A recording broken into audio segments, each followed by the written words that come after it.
Our committee member, Karina Nilsson, will introduce our speaker and the program. So with that, please welcome Karina.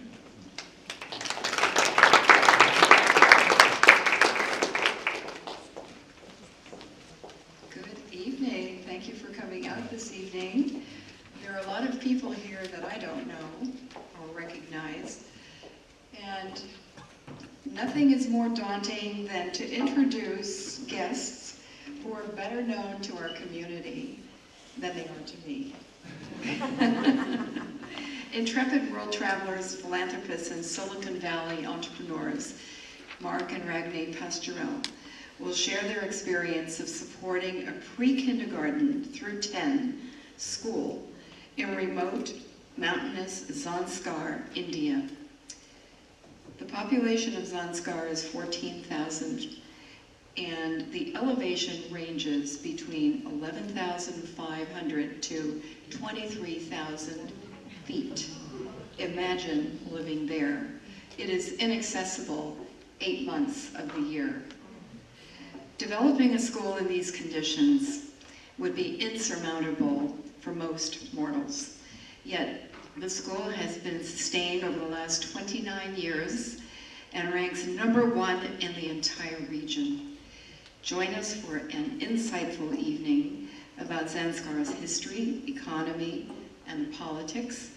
Both China and Pakistan dispute rights to the land, and of course, education, with Marc and Ragni Pasturel, generous benefactors from our own community.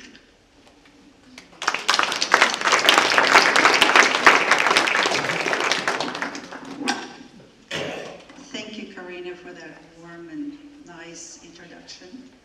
And thank you, Ralph, for letting us actually present tonight. And thanks to all of you.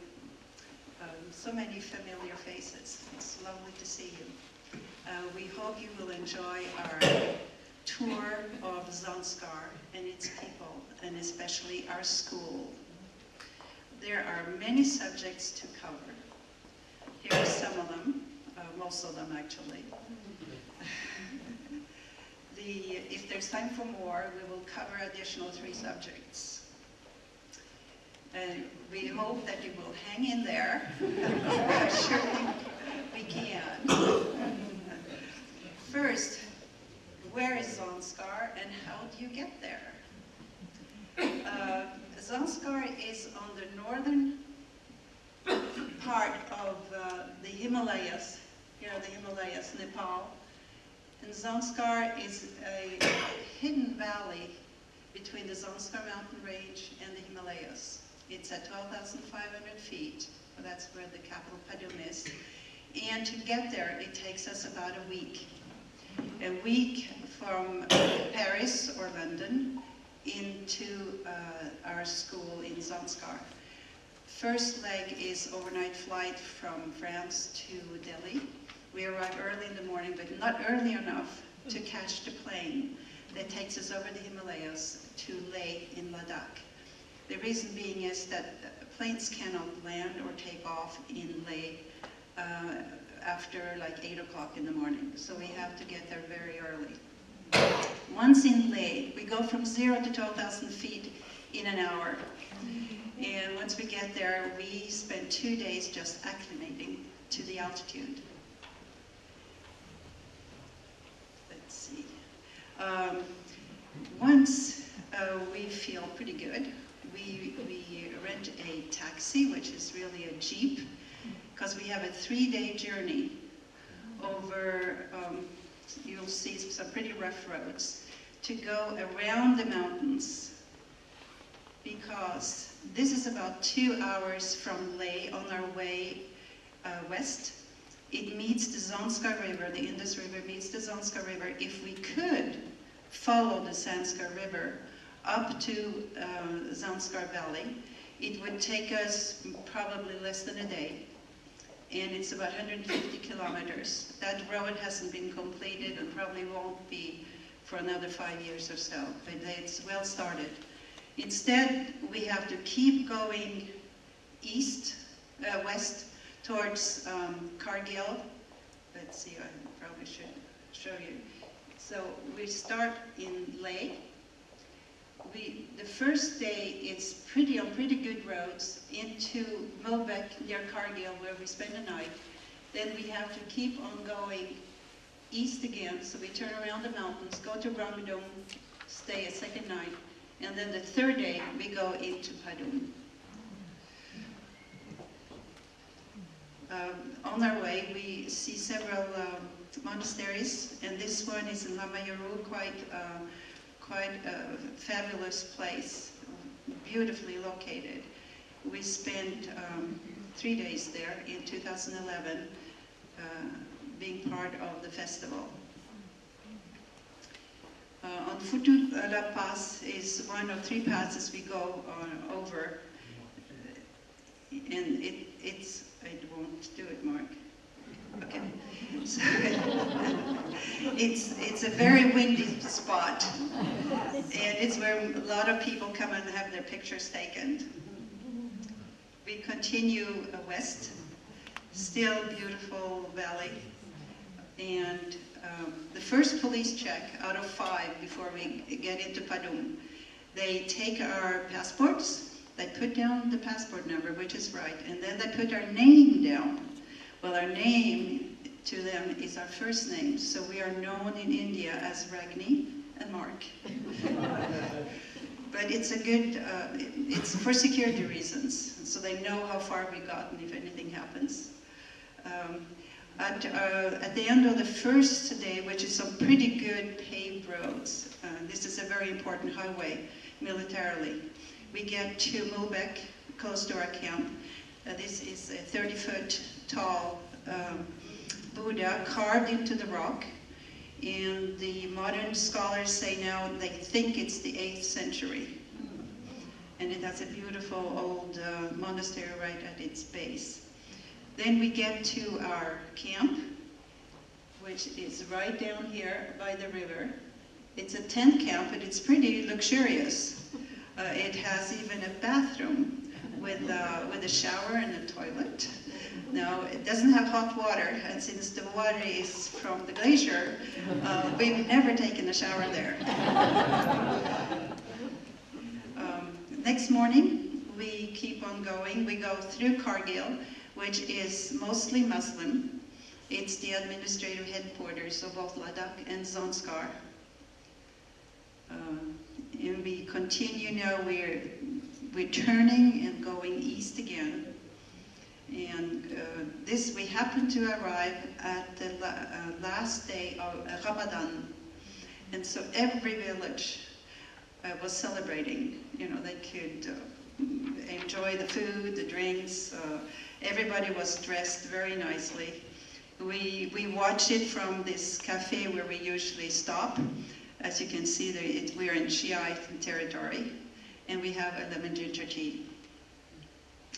Then starts the rough roads, and for the next 2 days, this is what we have. More celebrating villages. We pass 3 glaciers on our way, and then we approach the Buddhist area, and we recognize it by the shortened, also called a stupa.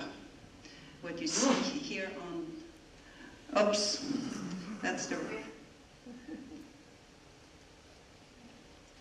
wrong button. This is the stupa. And then we get closer to the second camp, which is right here. It's another monastery. At its base, we have another camp, quite nice also, with good meals. And then we keep on the road, and we have some pretty rough crossings of part of the road. But we always make it, so far. We continue, and we really have a beautiful view of the Himalaya ranges when we have nice weather, which is usually the case. This is the last pass before we get down into the Zanskar Valley. It's also a very windy area. And the large Drangdrung Glacier that we have observed now for the last 6-7 years is receding, unfortunately, like many other glaciers. And then, oops, this is really a one-lane road, and it's very steep on the downside. And we just encountered this around the turn, and we had to wait here. And you learn to be very patient. There is no need rushing or being upset or being intolerant about this. You just wait till it's done. We so happened that in the bus coming up in the opposite direction were 3 of our alumni students, so we interviewed them for our... And once down in the valley, we go by the first doxa, which is the summer pasture area where the farmers bring their cattle. And here I come. Welcome to Zanskar.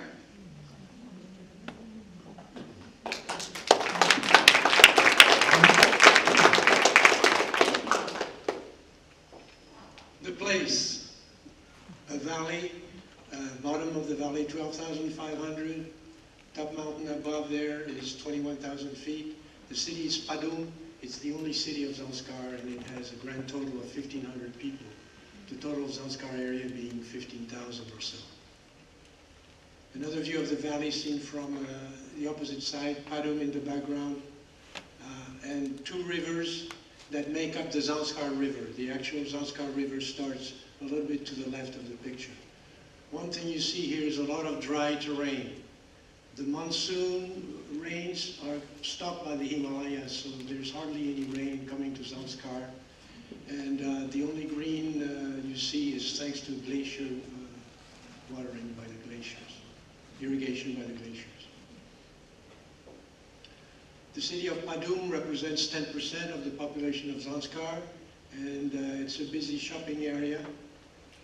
Trucks that are vital to the area because they bring most of the foods and a lot of the equipment. The area is not self-sufficient, so it's very dependent on those trucks.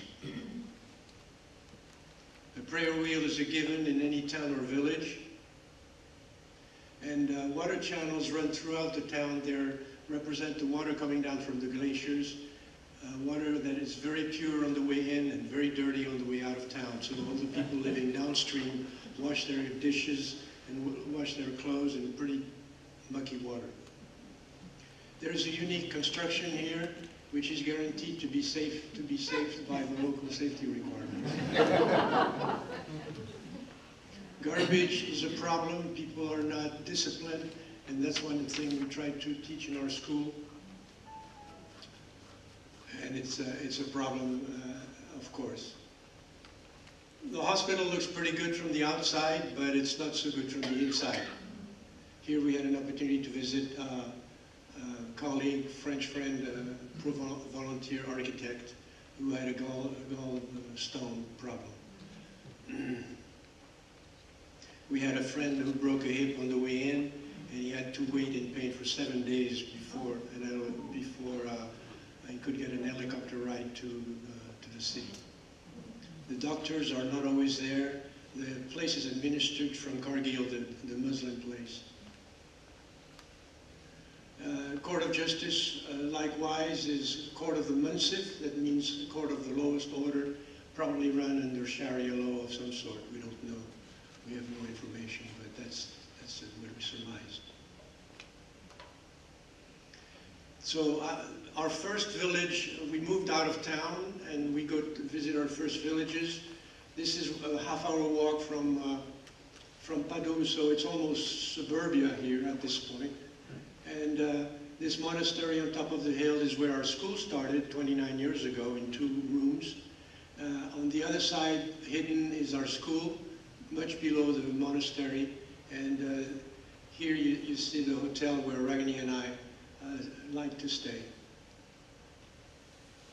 From the back of the hotel, we look at the village, but through trees, and those trees are a representation of the heavy forestation projects that is being undertaken, because high winds blow all kinds of dust in the afternoon and are very unpleasant. So there's a campaign to plant trees. They're the same long poplar-style trees that they use for building. We'll see that later. And here's an interesting way of preserving those trees as they grow, maybe from rodents, I don't know from what, but those are empty tin cans. Every house depends on outside water. There is no water in houses, so here's a fountain, and also there are pumps that we'll see later. Yet another village, a smaller one. My definition of the village is when there is not a church, but a prayer wheel and a chorten, then you have a village. You don't have a town hall. You have a village chief, but you don't have a town hall. This is a village on the other side of the river. You see how sparse it can be in this instance. A mountain village, in this case, is a little more dense. And now for the most interesting part is the people of Zanskar. This is how this is a touristic image of Zanskar. You recognize on the men the sort of hat I'm wearing, and the women wear perak, which Ragni will be demonstrating shortly. Now for the real people. This is a monk with his hat a little cockeyed, not worn straight. I'll demonstrate wearing the hat properly. Just might as well do it right now. You wear it straight like that.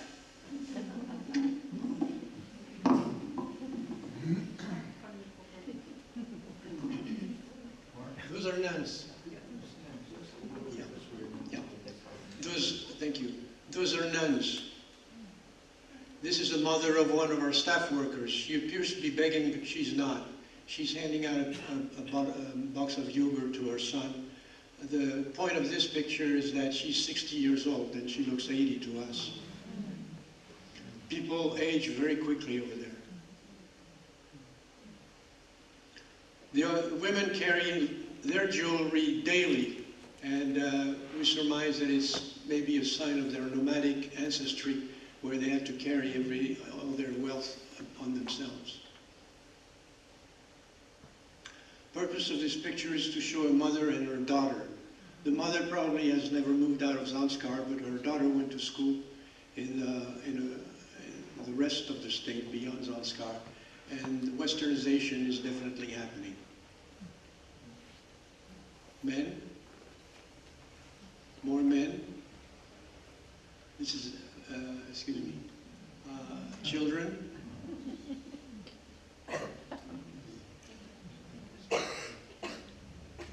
Muslims.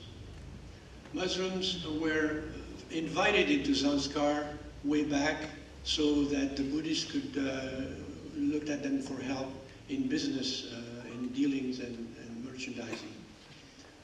But by now they represent 50% of Padum and 68% of the state.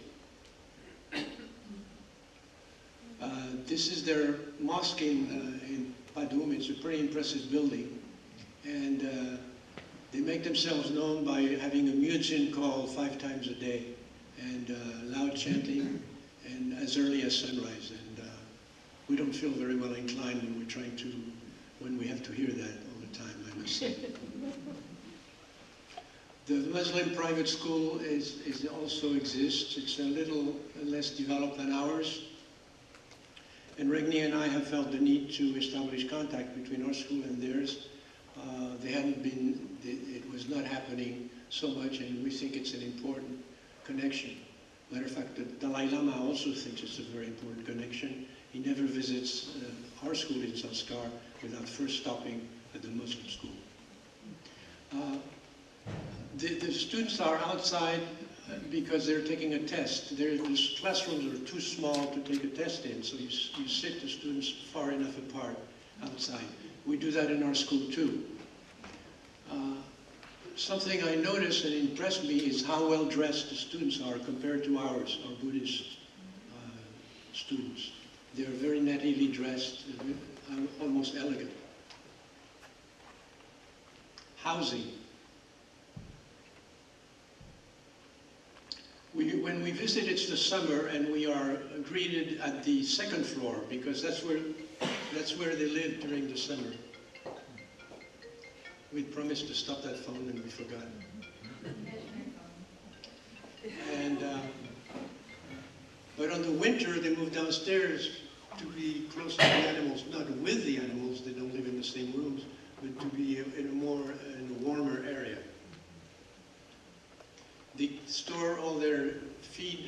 for their animals on the top, on the rooftop. No running water, tenuous electricity, cooking by gas in the form of bottles, and heating and cooking with cow dung fuel. Tenuous electricity is demonstrated here. It's very, very tenuous, as you can see, and there is a real risk, a security risk here. You're just about very close to the ground to very high power voltage, and there has been accidents.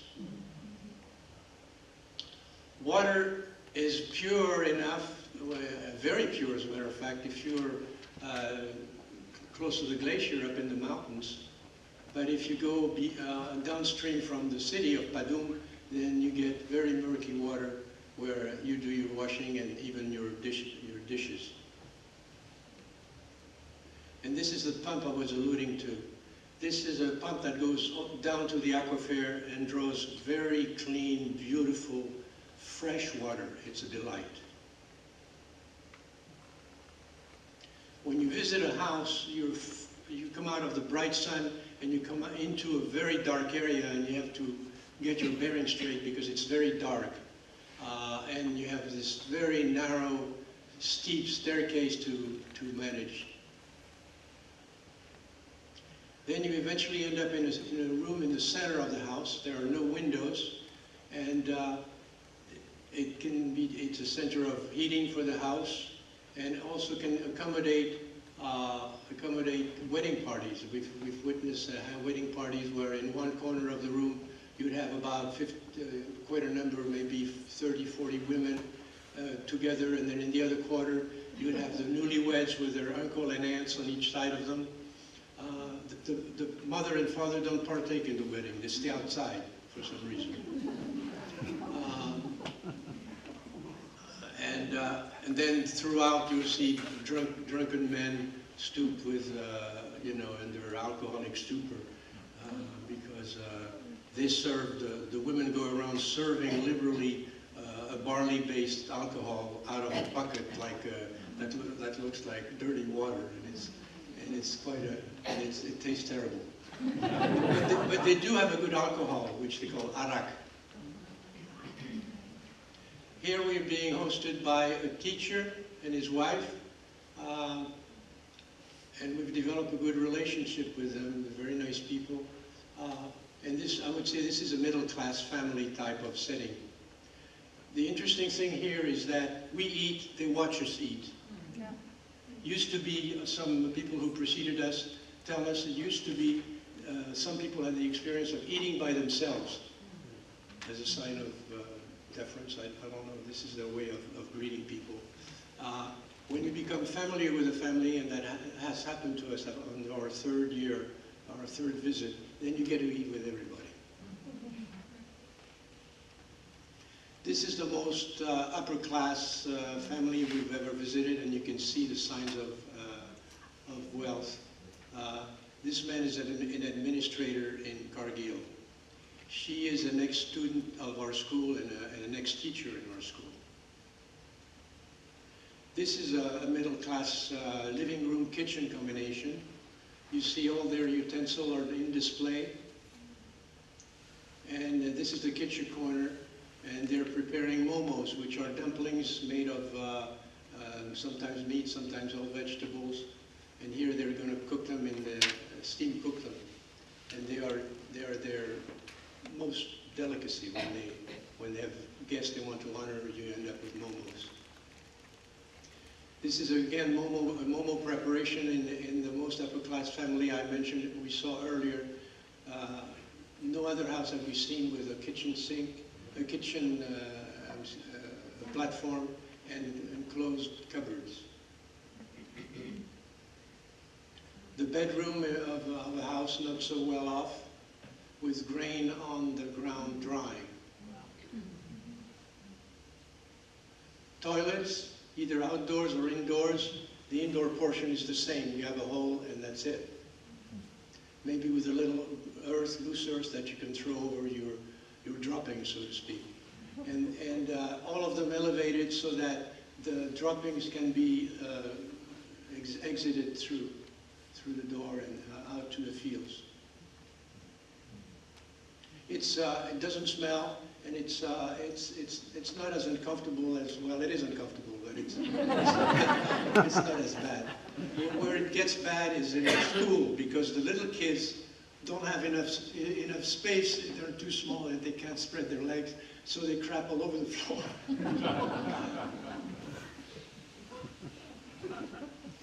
Okay, the economy is quite a subject which I'll only give you one slide, and if there was time, perchance at the end, and interest, we might see more.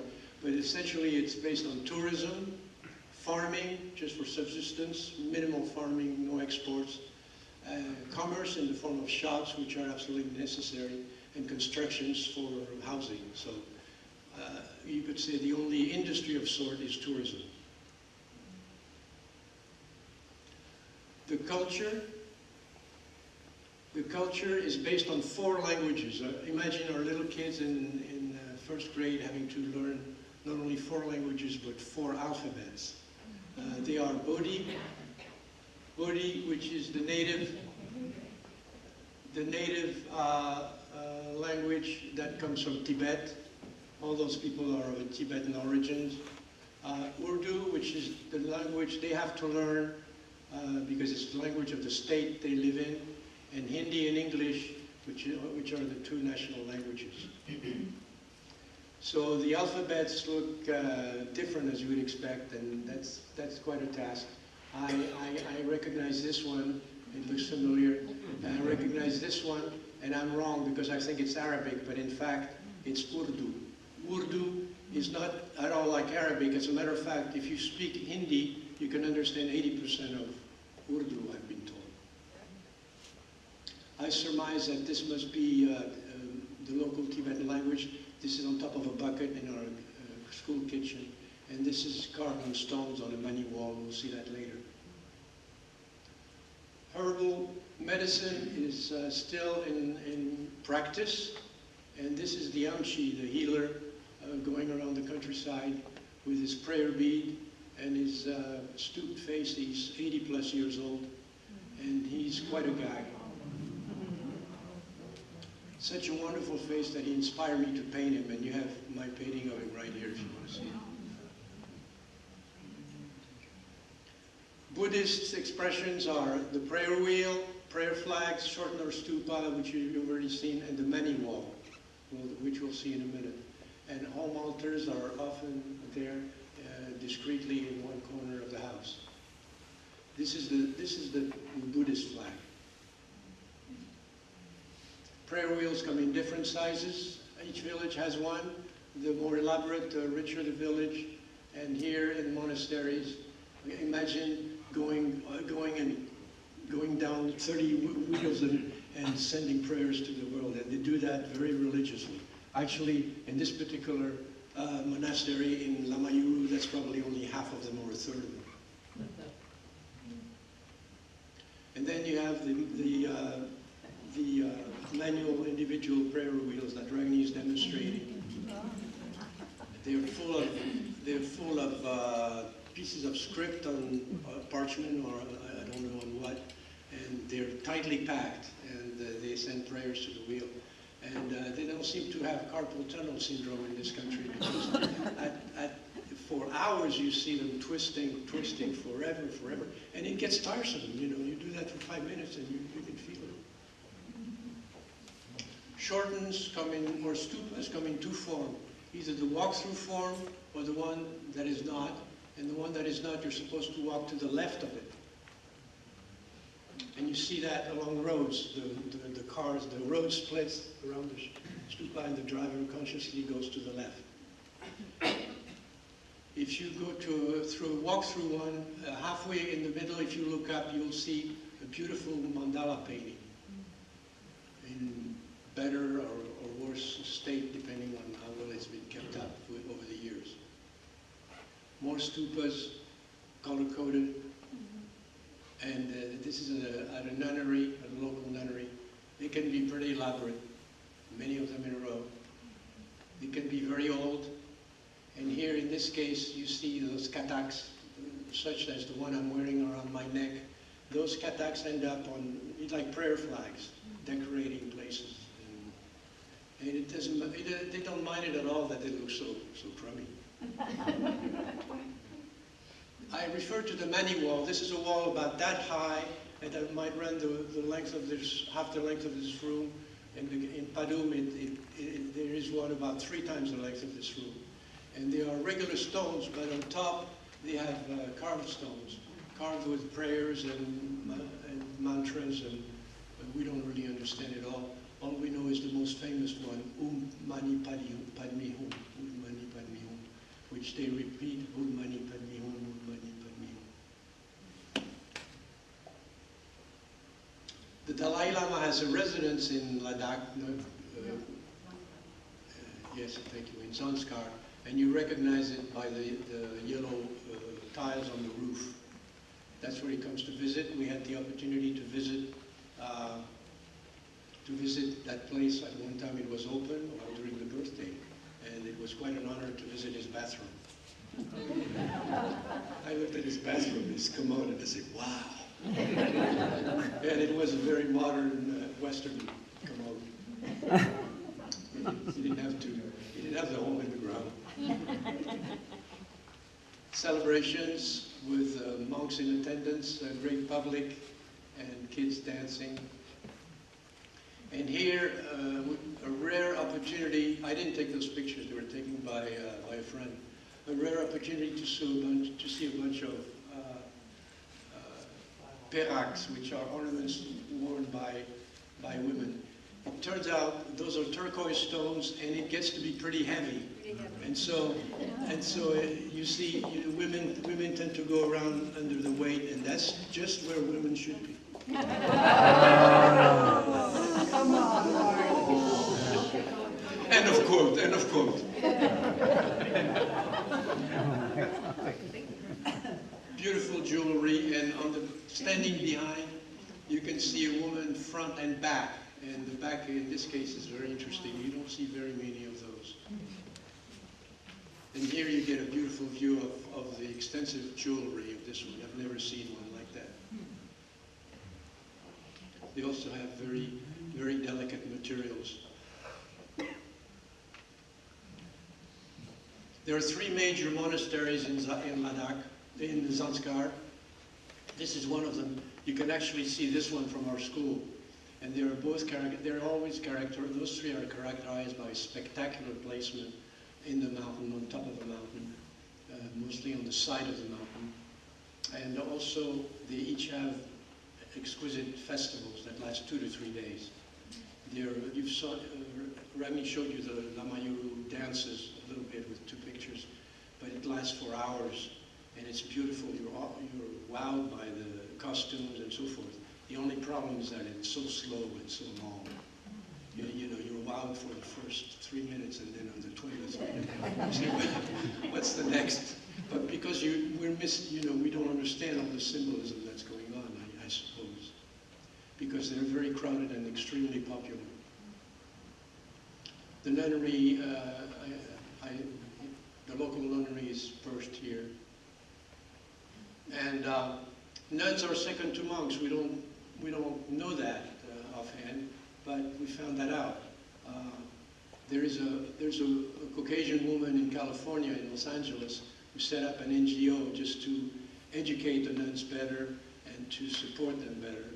And there's a French woman engineer in France who set up a pay trip, another support group, including a pay trip to 14 nuns for about a couple of weeks throughout India. And she's made a movie that was shown in Paris and won a lot of prizes because it's very high quality. And I could, if you're interested, give you the reference on the internet. Well, now for the key part of our presentation, the education. Education is given mostly by government schools, but they're inadequate. Inadequate because their quality is not good at all. They're never inspected, and there's high teacher absenteeism, especially in the small villages. The teachers show up when they feel like it, or unless they're overly conscientious. Consequently, teaching for the government is quite a good job. You don't work as much, you have a higher salary, and you get a secure job. After the first year or so, you can't be fired, and you have a good pension and health insurance. That's a very unfortunate situation. The alternatives are private school like ours, and there are about 3 or 4 in the valley, all funded by Europeans, Germans and Swiss, French and Italian in our case. Then there are monasteries outside of Zanskar, Tibetan monasteries throughout India, Dharamsala, of course, and Karnataka, and the third one, I can't remember the name. But those are, we lose some of our students to those monasteries, and they must be pretty good, because that's where we are able to recruit our best teachers.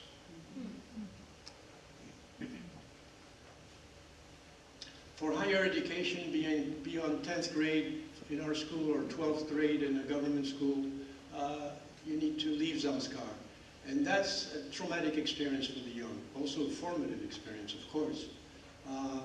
They encounter health issues due to the climate. They're not used to a warm, humid climate.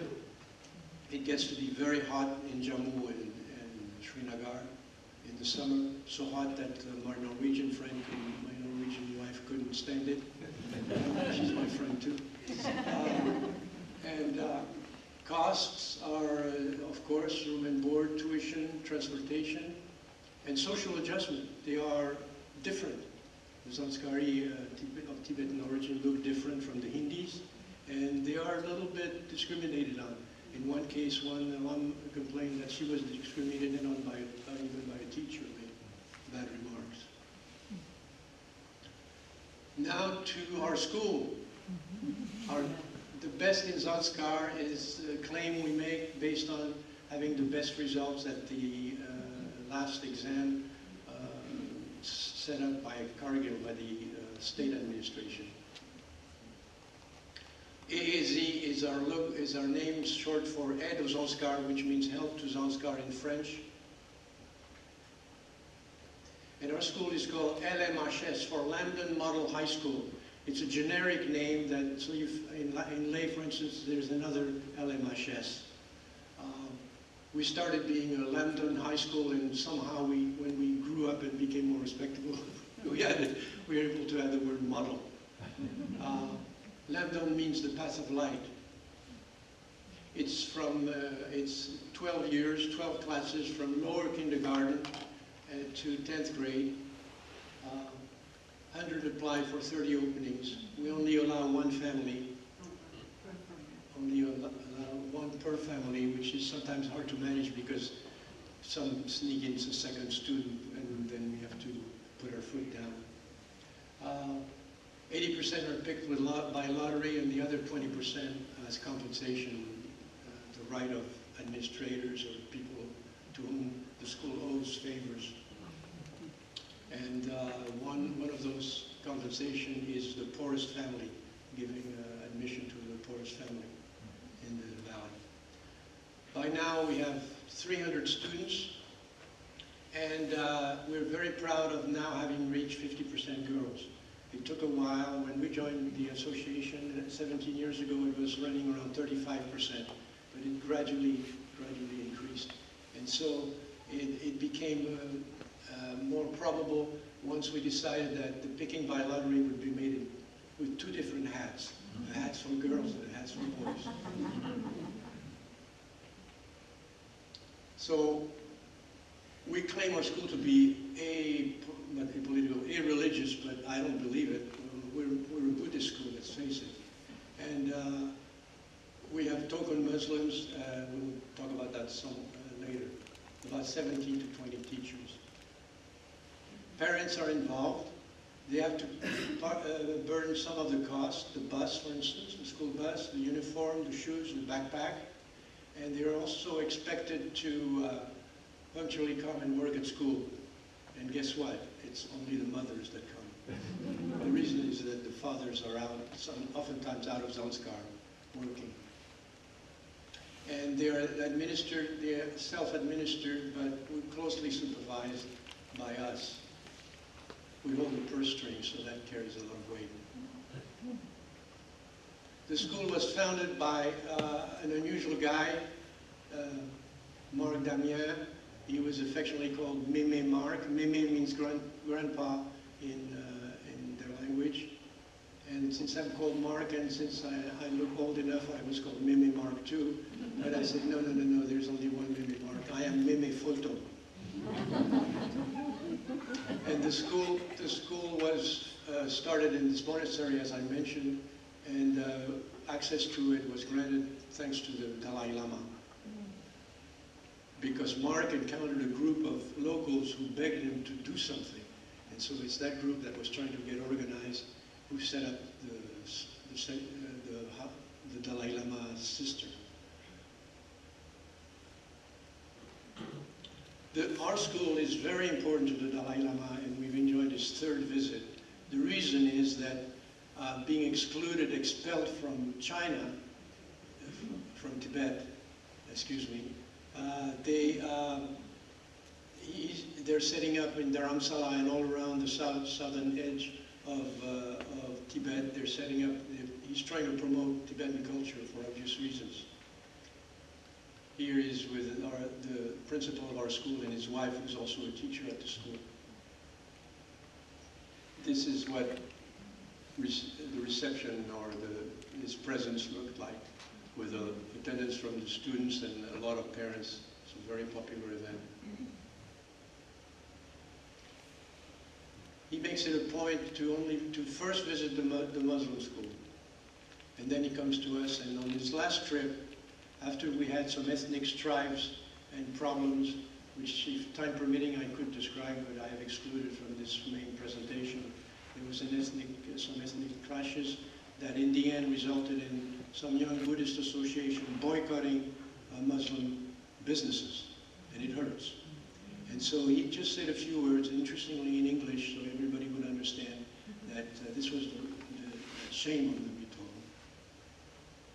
Shame.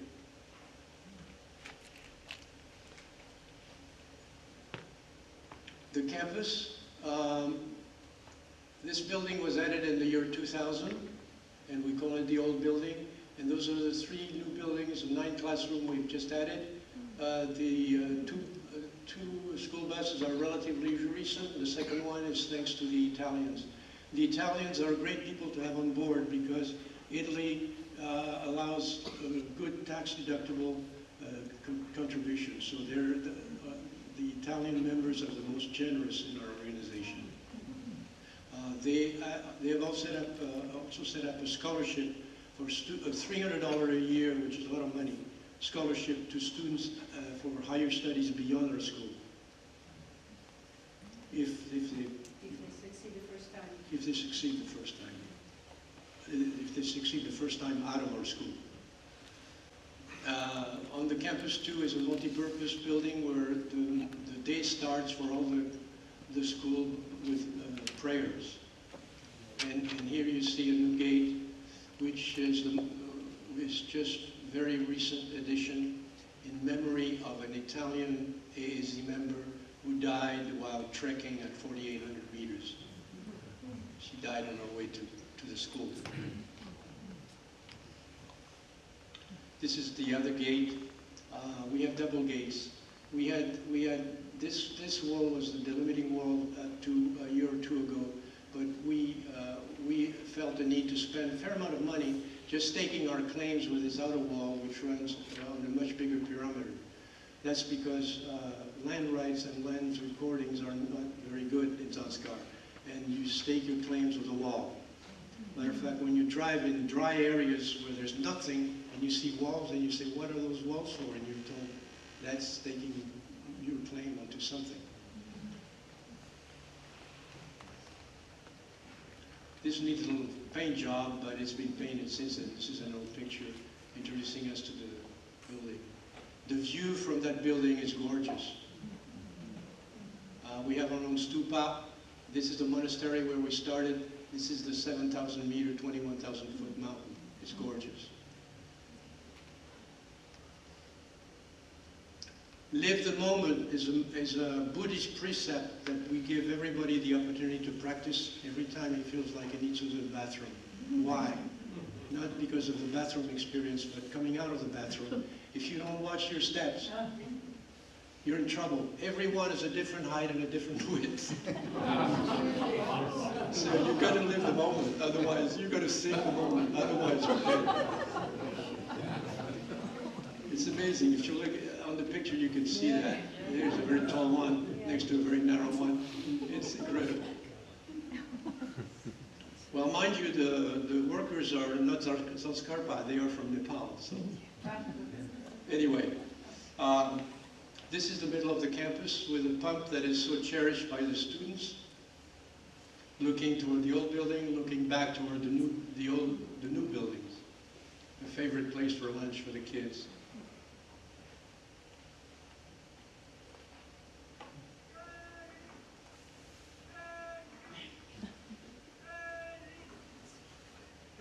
Assembly of all the students.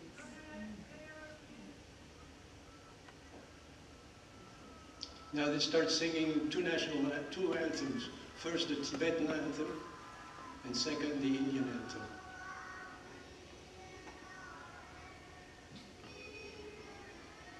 We're surprised by the disciplinarian sort of approach, and when they leave the meeting, by the way, they leave goose step styles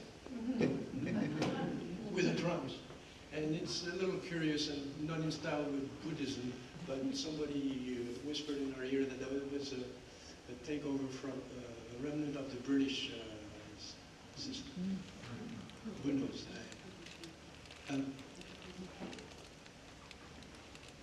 This is an opportunity for a student to stand up and speak to the class and develop his or her public speaking abilities.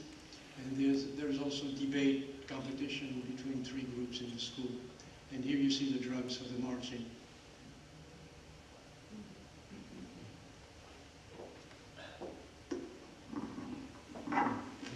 When we first started thinking of building 3 new school buildings with 9 classrooms plus additional rooms on the other side of the hallway, we started thinking about changing the teaching method of the school. Up to then, up to 2011, it was purely by rote. The children were just repeating what the teacher was saying. There was no individual input or individual student standing up, giving an answer. No individual problem solving. So we thought, well, let's see what we can do with the new bigger classrooms. And if we can get students to accept this. So we first spoke to the principal, Sonam, who immediately embraced it. One of the reasons is that he was educated in a Montessori school up to 5th grade. So it was an easy convincing. We didn't need to convince much. So it took us 4 years, almost 5 years, to build these 3 new buildings with the 9 classrooms. And in the meantime, we had somebody from Dharamsala, a Montessori trainer, come and teach the teachers, our teachers, lower kindergarten, upper kindergarten, and 1st grade. And that's how we started. It's also a question of funding, because I should do the same thing. Because the material, even in India, is quite expensive. So we were able to purchase the equipment we needed to teach the Montessori for those 3 classes. And it's been a wonderful experience. The children work individually or as teams. And we know it's working in some sense because the teacher is saying, the students are never asking to go to the bathroom any longer. So they're always involved. The first thing in the morning, they have to leave their shoes outside in the hallway. And then they come in and they have to clean the floor. We also, thanks to the Italian branch of our NGO, we have 14 new computers that were installed last year. And so the children learn to have access to the computers, not to the internet because it's too expensive to have internet connection, but they learn all the applications. and we'll eventually be able to get, I think the 10th grade, they do get on the internet. And so we have a teacher, Munjum, who teaches the children the computer skills. And they love it. This is a photo session. Marc is taking the photo, official photo. Every sponsor gets a picture of their child every year with a letter, with drawings. And so we line them up, and naturally they just squat down. We do have some of the Muslims, and apart from the name, I can't tell the difference. We have a science teacher who came back to us after 4 years of teaching elsewhere. I think he loves teaching in our school. It's a wonderful environment. And he now has a very nice science lab and gets the children very involved. And out in the courtyard, there are all kinds of recreation. The strange thing is that they keep their uniform with the warm woolen jackets, even in the summer when it's really hot out there. And so they practice for the Foundation Day. And of course they have beautiful costumes when they end up dancing these dances. And here's the school administration. Back to Marc. Montessori had to be told by Ragni. So our principal is Tibetan of origin. He's actually a refugee. He's been with us for the last 8 years. And interestingly enough, he was 5 years at the Muslim school, so had some good connections there. But those connections had to be revived. As a refugee, interestingly enough, his own children, even though they were born in India, cannot have Indian citizenship. He and their children won't be able to work for the government, and none of them will be able to own land.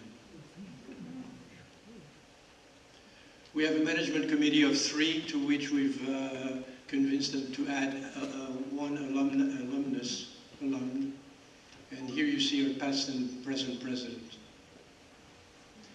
The management committee is headed by a chairman who is a Geshe monk located in Delhi, but is a local. We visited his mother's house not too far from the school. And his brother is also a Geshe monk.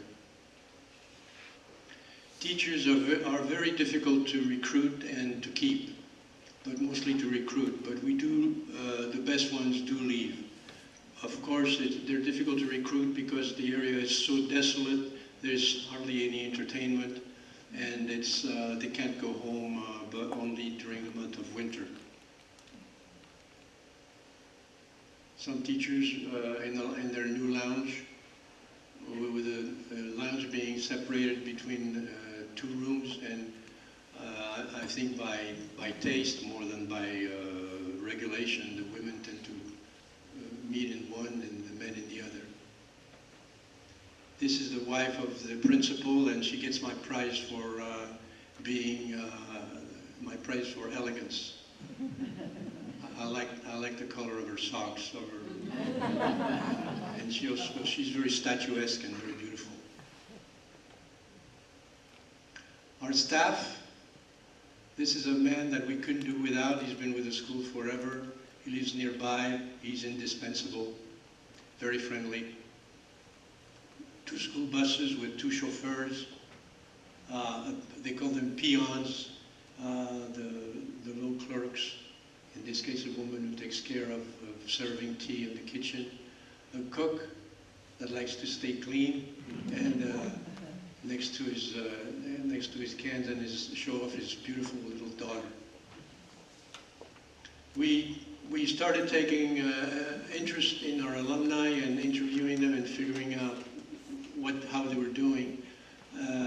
We found out that 5 were teachers, 3 worked as tourist guides, 2 nurses, 2 clerks, 1 scientist, 1 agriculture administrator, and 1 cook in France. He married a French woman.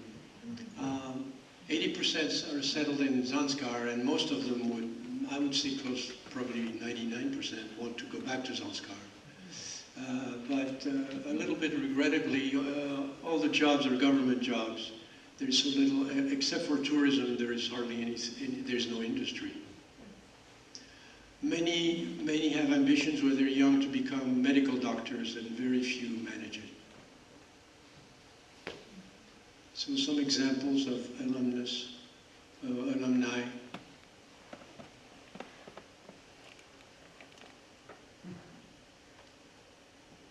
These are the president and the treasurer of the Alumni Association based in Jammu, where 80% of our alumni go to study, as I mentioned earlier.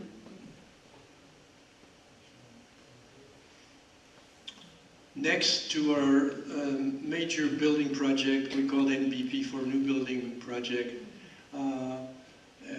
we added 9 classrooms, all of green construction, solar passive. The architects took great attention to that. And also we're on a high seismic fault, so the building had to be conceived accordingly.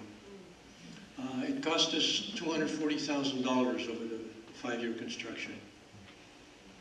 And 40 to 50 volunteers, even though 40 to 50 volunteers were involved. Those are our husband-wife architects of Architects Without Borders, Architectes Sans Frontières from Toulouse, France. They spent 5 consecutive summers. And the man will be coming this summer again for the next project. By now, the woman is a mother of 2, so she doesn't have as much freedom.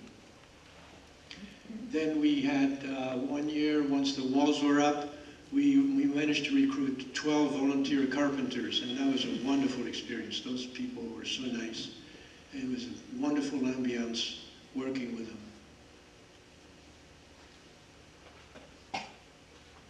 Painting by a retired pro painter. We even had a PhD scientist, 2 Californians, medical student and a retired engineer, and her ex-PE teacher husband, only to name a few. Relaxation for lunch and tea time. Lunch is wonderful for the first time, not so wonderful when you have it 2 or 3 weeks in a row. All the masonry is done by migrant workers from Nepal.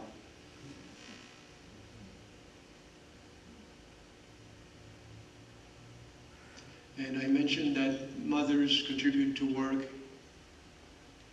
And Ragni was wondering how the students could exercise in gym with so heavy coats, and it's the same with their mothers. This is hot sun she's working on. And she's covered like I would cover in winter. And that's something I don't understand. How come those people who live in such cold environment can keep on their clothes in the heat? This is a very widespread technique of shoveling by 2 people. One hands out the shovel and the other one helps by pulling. And this is a fully bergère potential, by all accounts. The roof was built a traditional way with sticks, they call talu sticks, on the first, then a plastic sheet, plus earth, plus cement and grass mix. All taken by hand to the top. It's very manual labor, very manual intensive. Here's the bucket brigade for the cement. And finally, the inauguration, the cutting of the ribbon, and the unveiling of the plaque, thanking the patrons, mostly French companies, who contributed significantly to the project. Our little California AaZ USA contributed 30,000, so it's not too shabby. And lo and behold, as we were completing those 9 new classrooms, a gift of 100,000 drops on our lap. It's from the will of a woman who specified that it should be built for residents, for boarding poor students, poor children. So we quickly put a plan together. We didn't want to let that money go away. And so we'll have a plan for, as you can read, for 24 students, which will come from remote villages. Wait. And this is what the building looks like. And it'll be located right next to the new ones. And one of our volunteer carpenters who spent many years working in Nepal and is getting hooked on our school, volunteered to stay and do the remodeling of the old buildings by doubling their size, doubling the classroom size, and cleaning up the walls. This is what an old school, what an old classroom looked like in 2011. You see about 27 or so students crammed in there, sitting on the floor. That's what we had until 2014. And now, the pillar is where the room divider was. And even the teachers now have a new assembly room.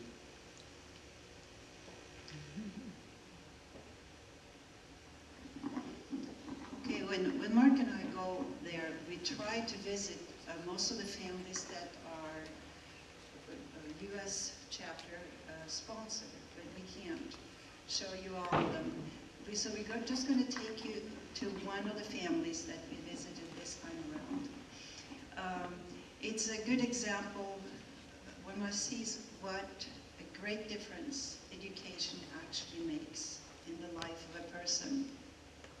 This is a story of a kindergartner, her father, and her uncle. They live in the village about an hour and a half by car in Tetsa, and the little kindergartner, Doma, does not stay here during the week. This is too far, so she stays with family close to our school. Her father is right here, and her uncle Dorje is right here. The uncle went to our school, is an alumni at our school, was sponsored by an Italian sponsor, and who kept paying for his studies until he obtained his master's degree in science. He now has a job as a science teacher for a high school in the government school, and we hope to attract him to our school. His brother, on the other hand, never went to school, can't read or write, nor can Dalma's mother, who's really sweet, but she can't read or write. So Dalma has been accepted to our school and is following in her uncle's footsteps. She's a smart little girl. And each time we go to a family, we bring our laptops and we show our way of life, in which they are always interested in, including the tiny ones. And this is Uncle Dorje. It's really been his education. He says how lucky he is to have been able to go to our school and then continue studying to get a master's degree. It's changed his life. And so it really makes a huge difference. We're happy that some of our students managed to go so far. Now when we also go, we go shopping. For the sponsors give us $25, and for that we take, we have about 18 children we took last year, and we take them in groups of 4. We bring an older student with us for the translation. They know exactly what they want, even though they hardly ever get to get anything new. And we always have a helper. Now, to get a pair of jeans, you have to measure the size of your neck. That's how they figure out. And it's a lot of fun seeing them be happy. So here, go back to Marc.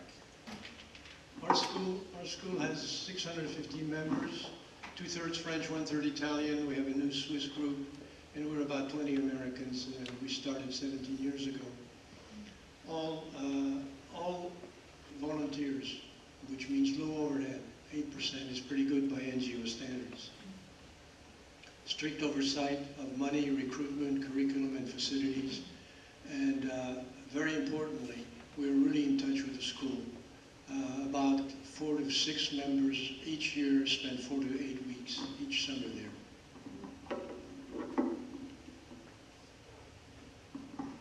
We have a strong leadership and a collegiate sort of participation with 7 board members in Paris who meet twice per quarter. The Italians have their own organization separately, and we coordinate between the two. They have their own annual meeting too, separate from us, and there's coordination with mutual attendance representatives. 100% approval. Each year we have an election to re-elect the board, and it's always 100%. And this is the key person behind our strong leadership. She's a single human resource manager with a very strong personality and a beautiful, compassionate one too. She spends 8 weeks or more per year at the school and has been doing that for the last 13 years. Yeah, it's amazing. We're kind of nervous because she's about to retire. She's designated a replacement, and we'll see how that goes. She's passionate about culture and extensively knowledgeable about Asia. So get hooked on a kid for $275 a year. 100% of that money will go to the student. Membership is included, and we hope you will stick with the program for 12 years. Most people do. There's no legal obligation to do that. And when some drop off, they're picked up by other people like Ragni and I, for instance. If you don't want to be tied to a 12-year commitment, even though it's only a moral one, you can just support the school for $230 per year. And again, that goes 100% to the school. Members only, $85 a year, support the overhead and the reserve fund.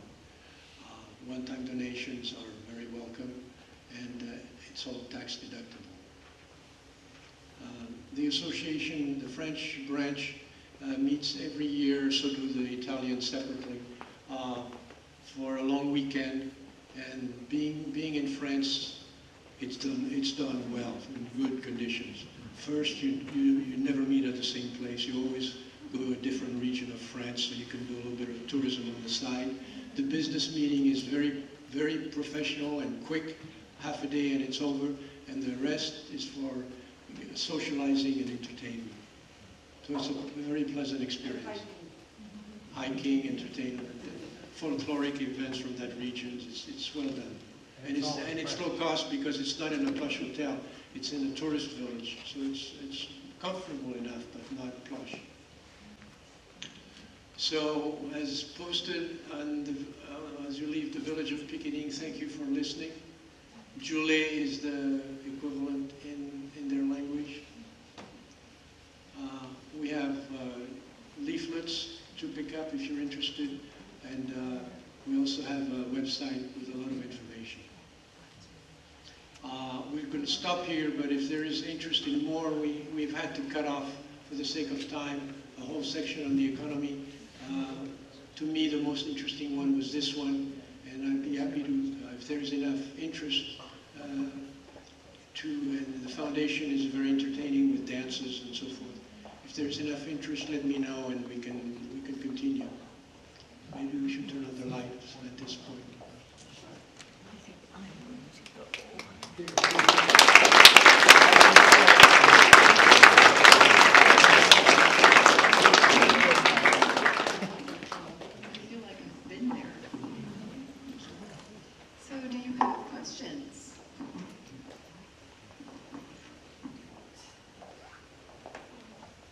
I can just talk loud. Okay.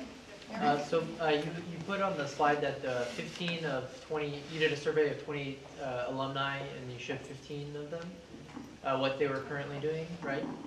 Yeah, the numbers don't add up, is that what you're saying? Yeah, what was the other 13 or so, do you know? Actually, I don't know. I mean, I have a full report with all that information. Oh, okay. And it's sketchy sometimes. Okay. Thank you. You mentioned the 4 alphabets, but let's say the science class, what language would that be taught in?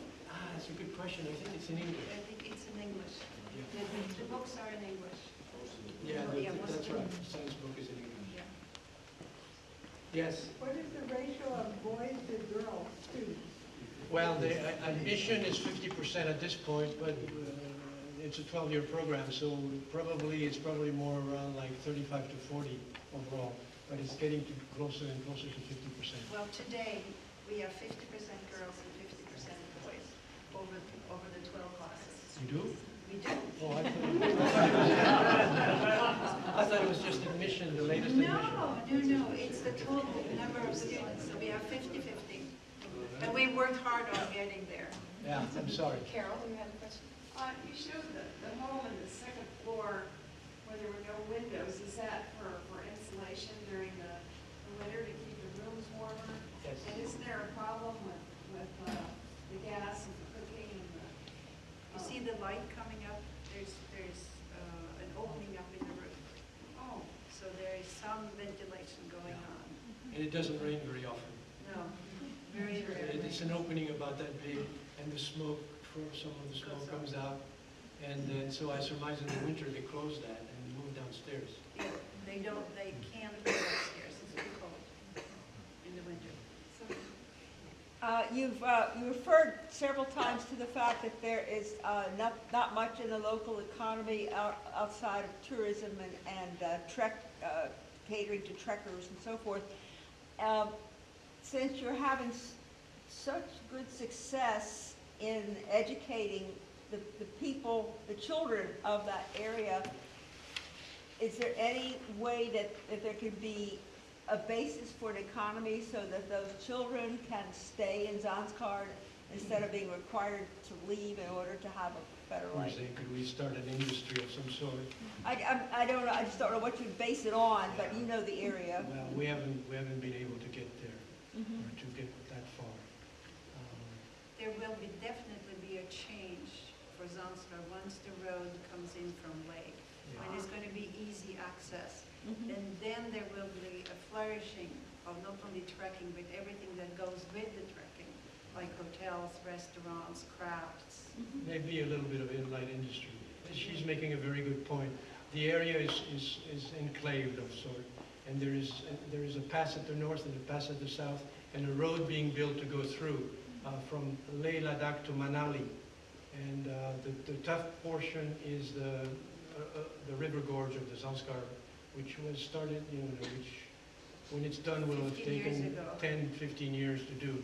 And when that happens, then maybe there'll be such a thing, but it's going to be a while. Second row. How in the world did the two of you discover this place and get involved?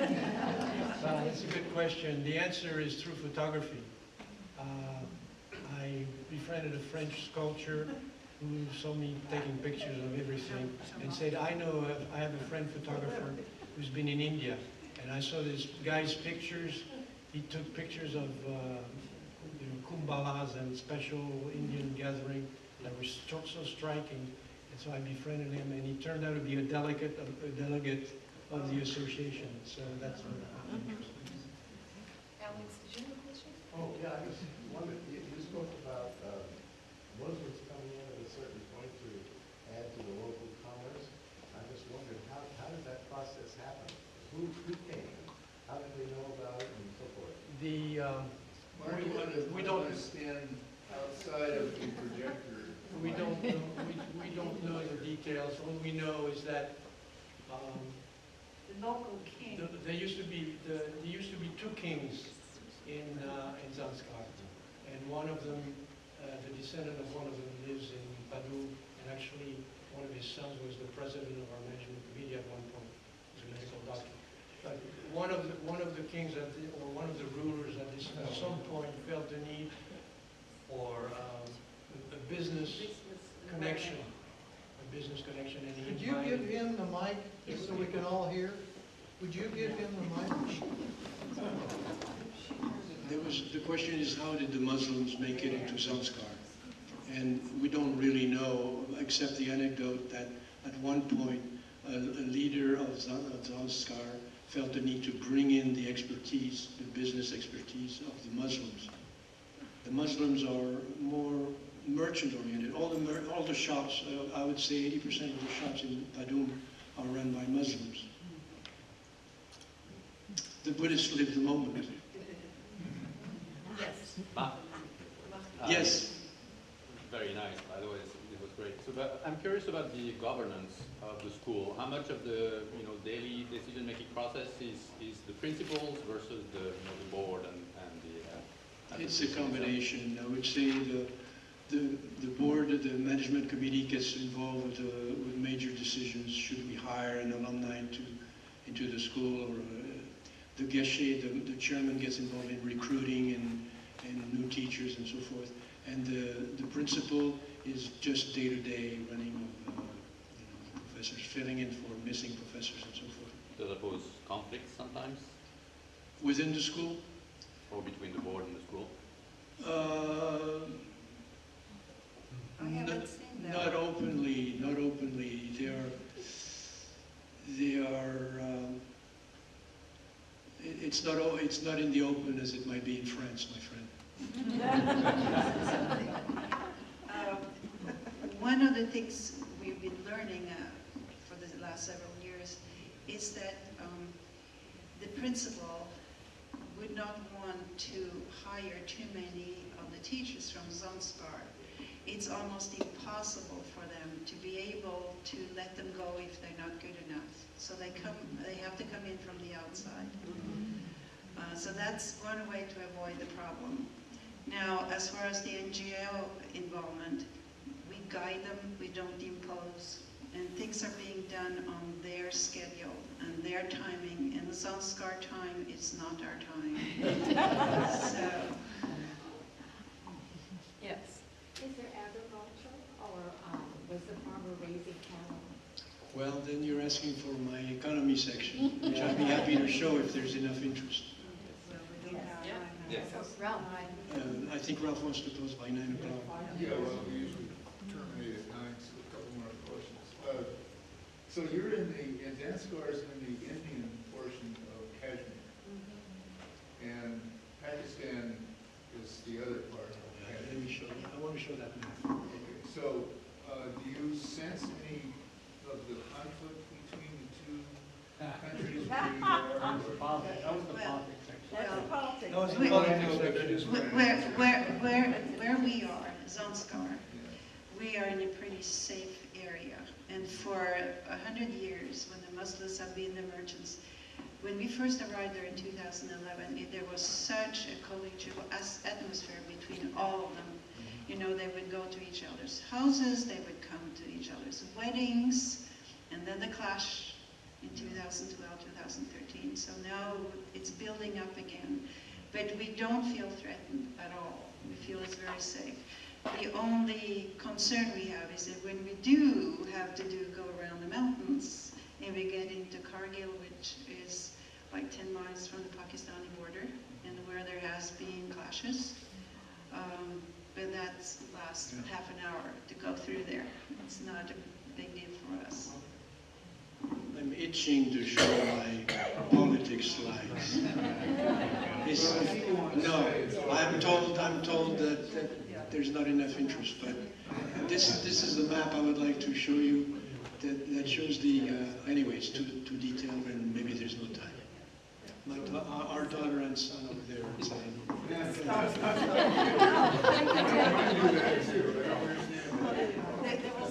can take one more question. We went to Papua New Guinea a number of years ago, and the children there have benefited from lots of foreigners coming in and giving them great educations. But they instill great promise to the kids that if they get the education, they'll be able to leave and go do anything and be rich and on and on. The net result is that in that country, they don't have those opportunities. And so they turn to crime in the end because there's nothing, they've lost interest in their local economy, you know, selling trinkets and whatever, and there is no other thing to do. We're very fortunate in Zanskar. Microphone.